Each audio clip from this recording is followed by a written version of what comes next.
Saiba mais, saiba mais, saiba mais.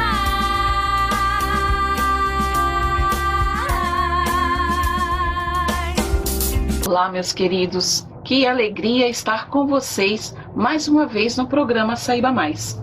E o programa hoje preparou uma entrevista excelente. Padre Xavier vai estar aqui conosco, padre jovem, atua lá na Canção Nova e que vai estar aqui com a gente falando um pouco da sua caminhada, da sua jornada, e vamos estar aí trocando ideias também. Ei, padre, tudo bem? Tudo jóia, Sandra. Fico muito feliz em o senhor estar aqui conosco no programa Saiba Mais e gostaria que o senhor falasse um pouco do senhor, que a gente conhece como Padre Xavier, né? Padre Xavier, um jovem muito... Mas assim, que o senhor falasse um pouquinho do senhor, seu nome, como que é o seu nome completo? Bem, meu nome é Antônio Xavier Batista, né? Mais conhecido como Padre Xavier, mas meu primeiro nome mesmo é Antônio. Bem, eu sou daqui de Cubatão, não de nascimento, eu nasci em Minas, e quando eu tinha 3 anos, meus pais se mudaram para cá, e obviamente, né, eu vim junto. E fui criado aqui em Cubatão até os meus 21, quando eu entrei para a Canção Nova, né? E nesse processo já em vias propriamente do sacerdócio. Eu fui ordenado quando eu tinha 29 anos, agora eu tenho 8 anos de sacerdócio, então fica fácil de fazer a conta para saber qual a idade que eu tenho. Tenho 37 anos, 8 anos de padre, graças a Deus. E agora, graças a Deus também, né, depois de uma longa trajetória, eu tenho a oportunidade de todos os anos poder estar passando aqui por Cubatão. De uma família religiosa, não é? Sim, a minha família sempre é uma família que sempre foi católica, uma família que sempre foi praticante e que depois de um tempo se tornou mais praticante ainda, né? Hoje, aqui praticamente em Cubatão, em Santos, todo mundo conhece meu pai nas igrejas, que ele já percorreu quase que todas elas. Isso, eu conversando esses dias com ele, ele me contou um segredinho, né? Ele disse que a dona Nadir, ela desde mocinha, ela já rezava o terço. E ela ia nas casas fazer a reza do terço, jovenzinha ela já fazia isso. Será que foi daí que brotou, então, essa inspiração de ser sacerdote? Alguma coisa que já estava lá no cantinho, bem escondidinho? Bem, a minha experiência vocacional, ela é um pouco tardia, né? Não é daquele tipo de vocação que surge logo cedo. Eu, na verdade, nem sequer pensava nesse tipo de coisa, né? Na verdade, ali por volta dos meus 19, 20 anos, no meu tempo de grupo de jovens, é que de uma hora para outra brotou com uma força tão grande que, assim, em questão de um ano já estava tudo resolvido, né? Mas, na verdade, a minha vida nem caminhava para essa direção, porque não é assim um desejo que surgiu desde criança. Surgiu quando eu tinha ali por volta de 19, 20 anos, mais ou menos. Mas é claro, todas essas coisas elas influenciaram nesse processo. Não digo que geraram, mas facilitaram para que, num certo momento, pudesse ouvir a voz de Deus que chamava realmente. Até porque o senhor já veio de um berço, né, de uma família que realmente já teme a Deus, né, que era Deus no controle da sua família. Então isso já vinha de berço, isso já era um exemplo para o senhor, né? Exatamente, eu cresci nesse ambiente, né? Quando eu comecei a fazer catequese, eu tinha 6 anos de idade, nem sabia ler direito, né? E aí eu fiz 3 anos de catequese, fiz a primeira comunhão quando eu tinha 9 anos. Só por aí já veio que a preocupação dos meus pais de logo no começo, né?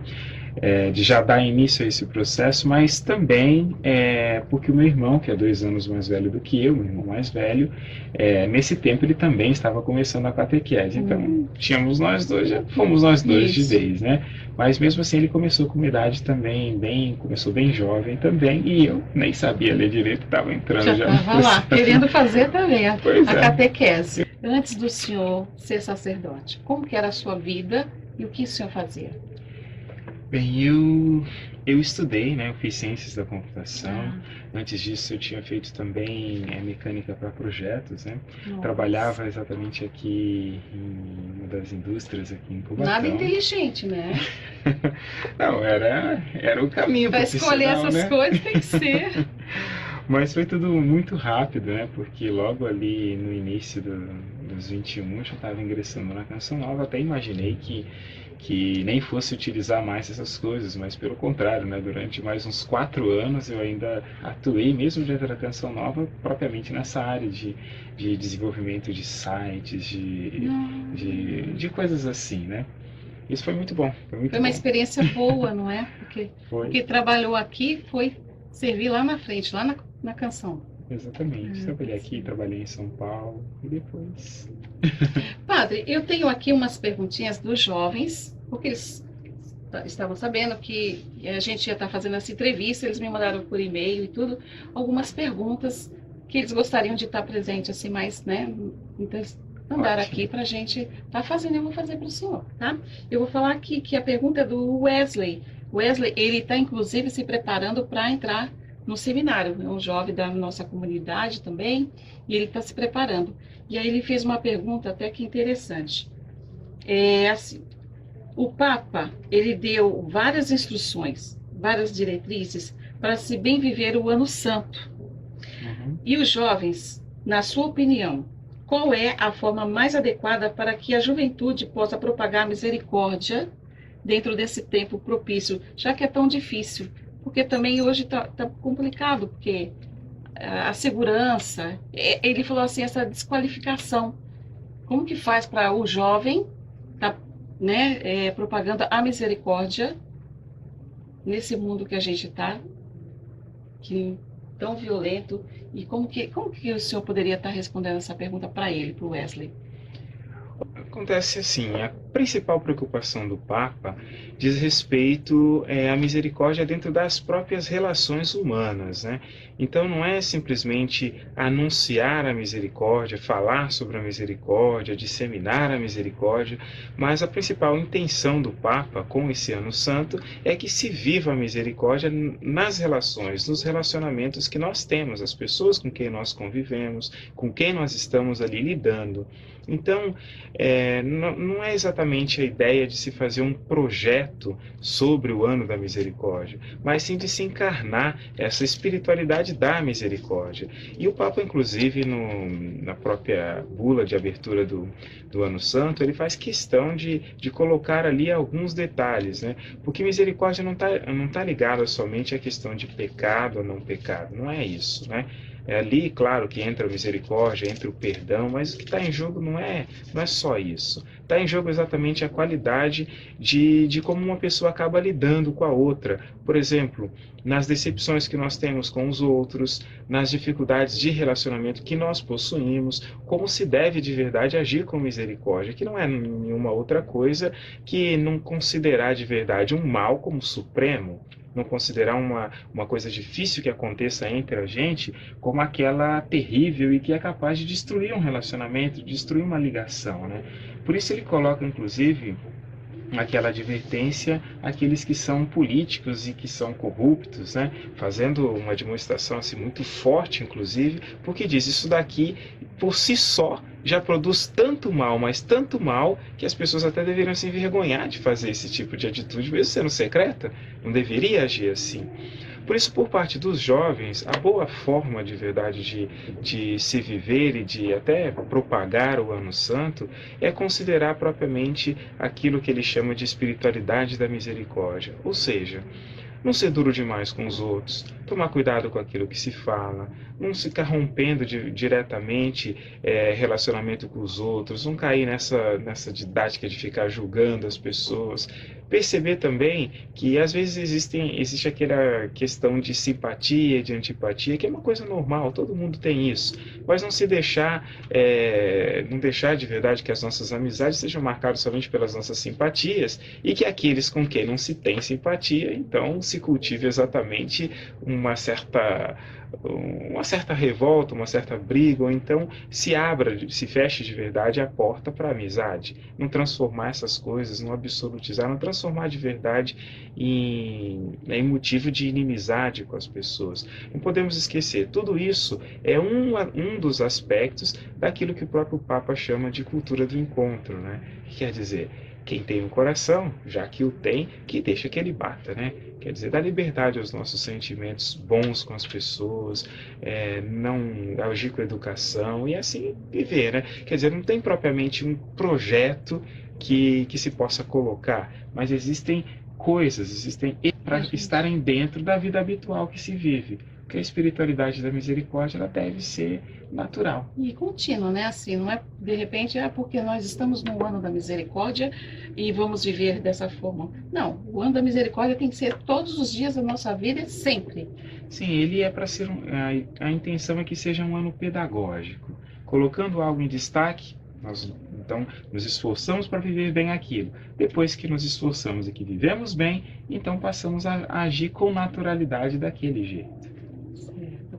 Porque hoje nós vimos assim que o coração do homem está muito endurecido, não é? Não sei se é a falta de Deus ou que está vivendo mais o externo, mas a espiritualidade está se distanciando cada vez mais do homem, né? Então é por isso que a preocupação do Papa em relação à misericórdia e viver essa misericórdia. Exatamente isso, essa é a preocupação dele. Quer dizer, deveria ser natural para o homem agir com misericórdia, porque somos imagem de Deus. Se isso não está acontecendo, então vamos ensinar como se faz. E é exatamente esse o pensamento que subjaz. Certo.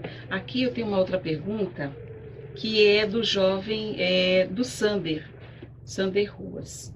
Padre, a vida do jovem acaba se tornando um tripé, ou seja, trabalho, estudo e igreja. Só que chega uma fase da vida que ele acaba deixando a igreja. Por quê? O estudo é necessário. O trabalho para o seu bem, para o seu sustento também é necessário. E aí, o que fica? O que sobra? A igreja. E ele acaba então deixando a igreja. Pois existem jovens que acreditam que a alegria só encontra aqui fora, no mundo. Ele pergunta assim, a pergunta é possível ser feliz sendo totalmente de Deus? Aí é para o senhor. O senhor sendo padre jovem, um padre jovem, como faz para ser feliz? E como é a sua vida de lazer? Bem, é uma pergunta bem longa, né? Bem, primeiro sobre esse tripé, é bem assim mesmo, como o Sander coloca. E infelizmente, em algumas fases da vida, né, as pessoas, alguns jovens acabam fazendo essa opção entre o trabalho, o estudo e a igreja, acabam agarrando duas coisas que se consideram mais importantes, fundamentais, né, e termina por deixar a igreja, né? Mas isso normalmente acontece às vezes por despreparação, inclusive, ou por nem considerar que um dia se estivesse diante de um quadro assim. Porque é importante lembrar, na juventude, que a nossa vida ela passa por várias fases, várias fases. Tem um tempo que se é criança, naquele tempo não tem nenhuma preocupação, é tudo muito mais simples, né? Quase sempre quando uma criança fala da casa dela, dos pais dela, porque até o grupo propriamente de relacionamento é muito pequeno. Depois vem a juventude, né? Alguns problemas chegam, algumas dificuldades chegam, especialmente ali no final da adolescência, começo propriamente da juventude, e chega um certo momento que, claro, né? O trabalho e o estudo adquirem uma importância muito grande, especialmente o trabalho, né? Ele que acaba exigindo o estudo, né? Pensando no trabalho, ele que acaba exigindo o estudo. Já se vem estudando desde antes, mas ali se vê. Se eu não estudar, eu não chego em lugar nenhum. Esse é o Bem, pensamento. nesse tempo, é claro que quando é muito latente, a gente deve escolher, deve selecionar bem o que a gente vai dar mais atenção. Agora, o importante de se ver é assim, existem possibilidades, de acordo com cada um, existem possibilidades de não se romper com esse tripé e ficar só com Os dois. só com duas coisas, né? É importante ver com bastante responsabilidade, olha, o que a igreja me pede? Bem, o que a igreja pede mais propriamente é que a pessoa ela participe da missa aos domingos, que ela tenha o seu próprio momento de oração ali, de espiritualidade. Então, esse é o mínimo. É possível fazer isso estudando, trabalhando, como tanta gente faz. Agora, a partir disso, de acordo com as minhas possibilidades, eu vou fazendo mais. Se não é possível fazer mais, então a gente deve considerar, olha, durante 4 anos que eu estou fazendo faculdade, eu tenho que estudar, tenho que trabalhar, é tudo muito corrido, tudo muito difícil, ok, mas eu não falto com o mínimo, porque por causa do estudo, por causa do trabalho, ninguém para de comer, né? É verdade. Ninguém para de tomar banho. Ninguém para a Mas sua vida, né? a gente pode até comer rapidinho, não vai mas ficar uma hora come. comendo, mas come. É exatamente assim que deve ser com a nossa espiritualidade, com a nossa vida com Deus também. Saber que a nossa alma também precisa se alimentar. E se não se faz isso, em pouco tempo a gente começa a não sentir falta, mas depois de muito tempo começamos a perceber quanto tempo foi perdido, porque se sente as consequências. É o coração que muda, né? É a cabeça que muda. Com Deus funciona de uma outra forma. Então, não existe essa necessidade, mas é importante a gente saber qual é o mínimo que eu realmente devo fazer. É isso. Então, isso é o que eu faço. Se eu posso fazer mais, eu faço. Se eu não puder, eu não falto com esse mínimo. Isso é importante para não ficar demais, não considerar que a situação é um enigma, porque na verdade não é, né? Agora tem uma outra parte da pergunta que ele fez sobre... Como ser feliz, né? Como aproveitar a vida, como que o senhor, sendo padre, né, pode, se o senhor é feliz, de que forma o senhor pode... Mas ele pergunta sobre os jovens, né? Ah, tá. Os jovens que consideram que a felicidade está somente fora da igreja, Isso, né? Bem, Só encontra aqui no mundo, né? Na verdade, o que existe hoje no nosso mundo é um grande apelativo, uma apelação muito constante, por várias maneiras as pessoas se divertirem, especialmente porque estamos num mundo muito estressante, marcado pelas coisas que são muito rápidas, e assim vai ser sempre, né?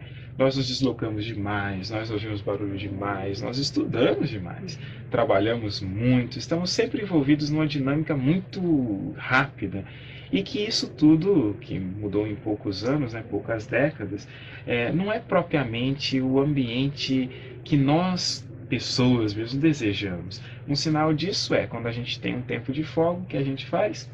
Vai para o meio do mato, né? O pessoal gosta de ir para a chácara, ir para a Longe de piscina, tudo e de longe de todos. tudo isso, mostrando que para a gente faz falta aquele ambiente que nós mesmos modificamos. E exatamente diante desse sentimento assim de tipo, eu estou sufocado no meio da cidade, né? Sufocado no meio das coisas, é que existe uma grande proposta hoje de lazer que propicia às pessoas uma certa satisfação, né?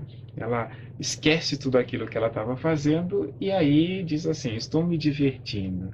Só que isso não é bem assim que ocorre, né? Isso é como dar um analgésico para quem está com dor. Resolve o problema da dor, Naquele mas momento. não a origem, né? Depois a dor volta, né? Se analgésico nunca curou Não um dente que precisa ser trabalhado por um dentista, analgésico ele pode mascarar, pode tirar a dor, mas ele não São resolve o momentos, problema. né? Por isso, esse certo desejo profundo que nós temos de realização e ao mesmo tempo de se alegrar, de se divertir, de fazer tudo isso, isso deve obedecer um certo, eu diria assim, não seria um certo ritual, mas existem coisas que precisam estar presentes ali, porque senão vai ser simplesmente uma alegria momentânea. Porque a nossa vida deveria ser como um tijolinho, né? Cada coisa que se vive vai construindo mais um passo para a próxima. Então nós não perdemos nada. Tudo aquilo que fazemos vamos dar continuidade. E esses momentos não, nós somos simplesmente arrancados da nossa realidade, vivemos uma outra coisa e depois volta para ele. Fala, foi muito bom estar fora. Aí alguém vai estar fora de novo. Isso acaba provocando essa proliferação de droga, de tanta coisa assim, mas aí é um assunto muito complexo, né? Sobre a própria questão da felicidade, aí é importante ver. Felicidade não é dar risada. Felicidade não é achar tudo engraçado, ou então não ter problema, não é esse tipo de coisa. Felicidade não é isso, né? Na verdade, felicidade é o resultado de um processo muito complexo, onde envolve muita coisa. Você pode ver, às vezes alguém diz, eu sou muito feliz porque eu tenho muitos amigos. Mas quem tem muitos amigos sabe que muitos amigos também dá bastante trabalho. Não é somente isso. Quando se vai absolutizando assim, sou feliz assim, mas não é isso. São flashes de momentos alegres, de coisas assim. Mas felicidade, ela de verdade diz respeito à nossa vida. Ela é fruto de uma vida bem vivida, onde muitas coisas estão em jogo. Por causa disso, às vezes os jovens são enganados mesmo, e muitas pessoas são enganadas, pessoas que vendem felicidade, mas que na verdade não estão vendendo felicidade coisa nenhuma. O que elas estão vendendo são momentos de sair desse planeta e colocar a cabeça em outro, né? De não pensar em nada do que você pensa, como acontece com alguém quando bebe, né? Eu não penso em mais nada do que eu pensava. Então parece que eu estou feliz, mas é simplesmente uma satisfação, e nesse caso, ilusória. Por isso, para construir a verdadeira felicidade, aí eu digo para os jovens assim, né, é importante respeitar muitos critérios, né? Nós não podemos nos expor além daquilo que é possível, não podemos nos expor demais, nós não podemos nos deixar manipular pelos outros de forma alguma. Devemos conservar o nosso coração, inclusive, a salvo de tanta maldade como a gente vê nesse mundo aí, né? Não ser exageradamente seletivo, viver bem as nossas obrigações, quer dizer, cumpri-las bem, e aí então, com todo o tempo que nos sobra, estar com aquelas pessoas que realmente nos constroem, ou com aqueles que a gente precisa estar mesmo, né? Os que constroem a gente, constrói tipo paciência em nós, né? Fora disso, todo o resto é ilusório. A gente se sente satisfeito por um tempo, mas não é felicidade. Porque felicidade, ela deve preparar o próximo instante da nossa vida. E essa daí é só pelo momento, né? No momento. Agora, ele pergunta sobre como eu vivo essas Isso, coisas, né? Como eu vivo questão de lazer. Eu posso dizer que eu sou muito feliz, isso eu posso dizer. Eu, graças a Deus, conheço muita gente, né? Tenho muitos relacionamentos, isso é muito bom. Tenho muitos amigos aí pelo mundo afora, inclusive. Com certeza, né? não é? Tantos lugares, tantas coisas assim, né? Mas, por outro lado, o que eu cuido? Bem, para ser feliz sendo padre, que isso é importante a gente saber, nós somos felizes sendo quem nós devemos ser.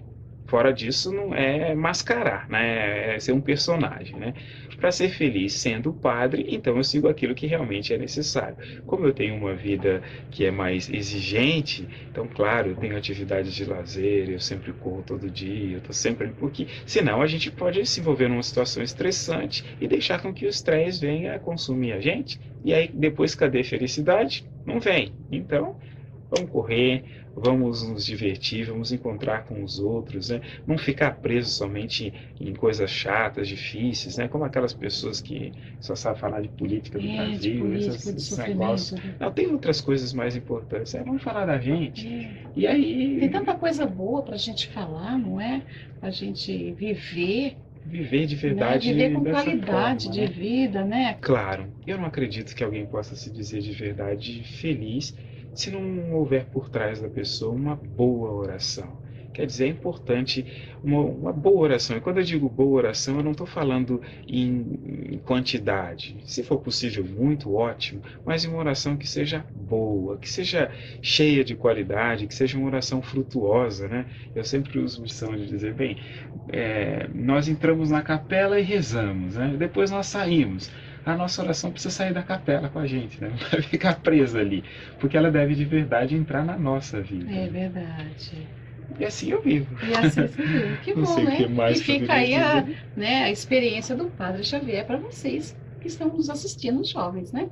Que é muito importante que o nosso mundo hoje, os jovens, né? E eles estão sendo assim, de uma certa forma, engolidos por um leão, né? A juventude está sofrendo muito e não é fácil hoje em dia ser jovem no mundo em que nós vivemos. E eu acredito que o jovem mesmo, cristão, muito mais difícil é. Ele tem que realmente ter um alicerce, uma base, uma formação. Ele tem que ser, assim, pontual para poder, decidido, para não se deixar, como o senhor disse anteriormente, se levar por conversas ou por outras coisas, assim, influenciar, né? Não se deixar influenciar. Então, ser jovem, eu penso que hoje é um desafio muito grande para o jovem, o mundo em que nós vivemos, não é isso? Especialmente assim, né, em relação às próprias pessoas, porque existe um certo mecanismo de manipulação, né? E é importante no meio desse processo nós vemos assim, né? O mundo oferece muitas coisas, as pessoas oferecem muitas coisas, mas é aquilo mesmo que você quer? É aquilo mesmo que você precisa? Porque às vezes se gasta tanto esforço e tem tanto trabalho para conseguir algo que não serve para absolutamente nada. Por isso, a primeira coisa importante que eu acho é ter um grupo de amizade saudável. Um grupo bem saudável. Porque a partir dessas amizades, então, que são amizades principalmente em Deus, né? É possível de verdade se conversar o que tem que conversar. Um amigo que corrige o outro, que fala, cuidado que esse caminho que você está tomando não é bem assim. A gente dá aquela ajustada e vai, né? Um dia puxa a orelha da gente, outro dia a gente que puxa. E assim ali, vamos caminhando. e né? ali junto se vai construindo. É né? verdade. Porque sozinho é muito difícil. Eu tenho uma outra pergunta aqui, é da Gabriela Carmo. Ela faz a seguinte pergunta para o senhor. Padre, qual é o segredo para manter a nossa fé inabalável?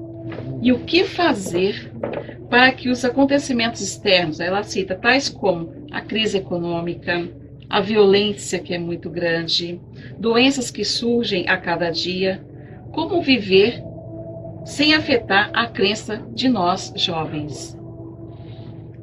É uma ótima pergunta essa da Gabriela.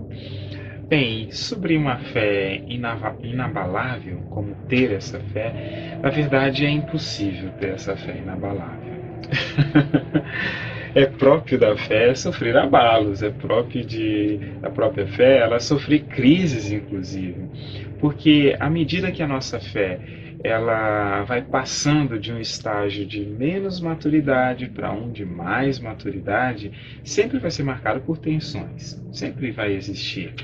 Por isso, essas coisas que ela cita, inclusive de crise econômica, de violência, de dificuldades, tudo isso deve ser integrado à nossa fé. Claro, não a violência, né, mas o fato dela existir. Tanto que muitos, até diante de qualquer situação difícil, dizem: onde é que estava Deus quando isso aqui aconteceu? Mas se Deus existe, por que a coisa está ocorrendo assim? É exatamente, né? Porque Deus existe, porque respeita a liberdade do homem, que as coisas realmente estão acontecendo. Isso é claro que é um dilema. A nossa fé, ela não tem a intenção propriamente, não é essa a intenção de Deus, que venha a ser uma resposta assim, para a gente interiormente, que nos torne apáticos. Quer dizer, nós não sentimos nada, para a gente não é importante e caímos nesse certo viver sem sentimento, né? Isso não faz parte da nossa fé. Nossa fé de verdade, ela passa pelos momentos difíceis e aí eu faço questão de citar assim, exemplos próprios da vida de Jesus.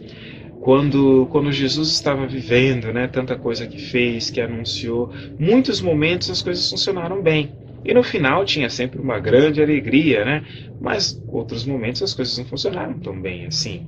Não podemos esquecer, inclusive, depois daquela pregação na sinagoga de Cafarnaum, que muitos deixaram de seguir Jesus. É claro que para ele não era tanto fez, tanto faz, porque a gente tem coração, e nosso Senhor, mais do que a gente, ainda tem coração, mas aquilo tudo ali precisava ser integrado na vida dele. Precisava de verdade passar de um estágio de maturidade para um superior, onde nós vamos perceber que a nossa fé ela não vai funcionar como uma certa vacina contra essas situações, mas ao contrário, nos torna capazes de enfrentar essas situações de frente, de saber que a crise econômica ela está aí, vai existir, que violência está aí, vai existir, existe desde o começo do mundo, né? Hoje nós temos as coisas de forma mais clara, temos muito mais violência, mas também temos muito mais gente no mundo, temos muito mais situações complicadas. Nem sei se com tantas guerras que existiram no passado a coisa não fosse até pior. Mas hoje nós convivemos com uma violência estranha, que é essa violência urbana de pessoas que às vezes até se conhecem e possuem esse relacionamento violento.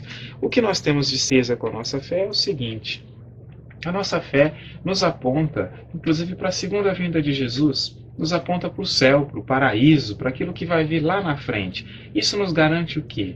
Que no fundo, o mal não vai ter a última palavra.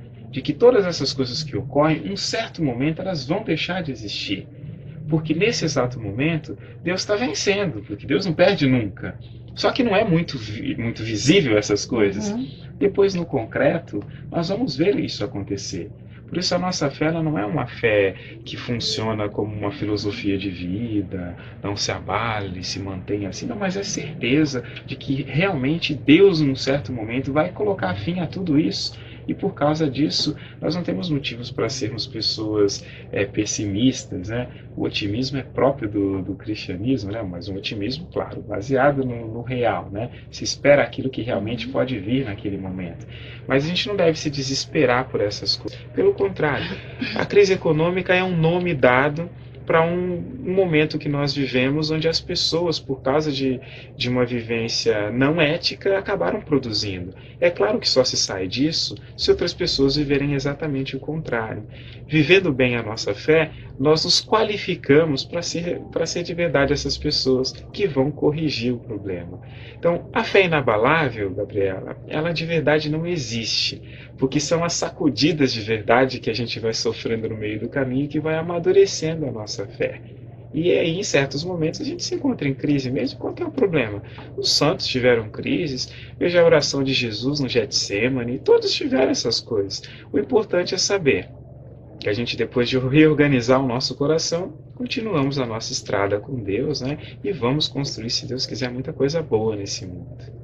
Isso é necessário ter fé, acreditar, não é, padre? Ser otimista, nunca se deixar vencer pelos problemas que nos rodeiam, né? Porque eles, como o senhor disse, existiram, vão sempre continuar existindo. Agora cabe a nós, cristãos, viver essa fé, né? Exatamente. Vivendo bem a nossa fé, nós encontramos através dela respostas para essas situações. Mas não é que essas situações vêm nos colocar contra a parede e dizer, então onde é que está Deus? Bem, não foi Deus que gerou a crise política, não é Ele que mata ninguém por aí, não é Ele que gera violência desse jeito. Pelo contrário, né? O Evangelho propõe exatamente o inverso disso. Na verdade, se o mundo vivesse mais o Evangelho, né? Vivesse mais a vontade de Deus, nem existiria esse tipo de problema. Isso nos mostra como é necessário esse remédio para o mundo, né, da evangelização. Da evangelização, de buscar Deus, não é, padre? Vivenciar cada vez mais a palavra de Deus, buscar Deus. O homem está muito distante de Deus, não é? E é por isso que ele, por si próprio, ele mesmo acarreta esse tipo de sofrimento na sua vida. E se você não está ali, juntinho com Deus, é como o padre disse, é difícil caminhar sozinho. Tem que ter Deus no seu coração, Deus na sua vida, em tudo que você for fazer. Deus é em primeiro lugar, sempre, né? Isso aí, gente. Estamos chegando ao final do programa. Quero agradecer muito a presença do Padre Xavier por esse momento delicioso que nós tivemos aqui, compartilhando, batendo esse papo. E aproveitar também para agradecer a você, que durante todo esse tempo tem nos acompanhado. E se você tiver alguma ideia, alguma sugestão de alguns vídeos que você já viu e gostou, ou alguma ideia, pode mandar para a gente, inscreva-se, propague. E eu fico muito agradecida pela sua atenção de poder estar sempre aí junto de você no programa Saiba Mais. Até a próxima.